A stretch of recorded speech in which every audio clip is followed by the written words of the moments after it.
अभी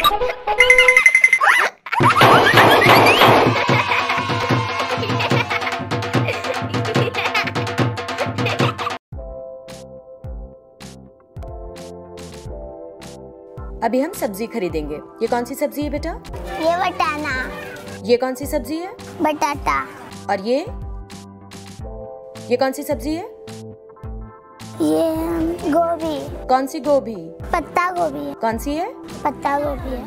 ये फूल गोभी है। फ्लावर। ये कौन सी सब्जी है? बैंगन है। बैगन। ये छोटा बैंगन है। और ये लंबा बैगन। ये लंबा बैंगन है। हाँ। ये क्या है? ककड़ी। और ये क्या है? ये गाजर है। और ये क्या है? भिंडी है। ये कच्चे आम है। हाँ, हम लोग खाते हैं। भाई इस सब्जी की कीमत क्या है? 10 रुपए का पाव है। आधा किलो दीजिए। इसमें वजन दिखा रहा है। वो अंकल सब्जी तौल रहे हैं। इसे गौर से देखो। आधा किलो हुई सब्जी? नहीं। अब अभी वो आधा किलो हो गई सब्जी। और टमाटर कैसे दिए भाई? 1 पाव दीजिए। पाव किलो।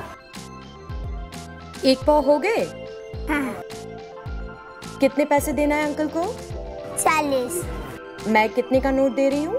ये 100 की। मैं अब अंकल को दे रही हूँ। अंकल ने कितने रुपए वापस किए? 60। 60 रुपए। कितने लिए उन्होंने? 40। हमने कितने का सामान खरीदा? 40। 40 रुपए का। ओके।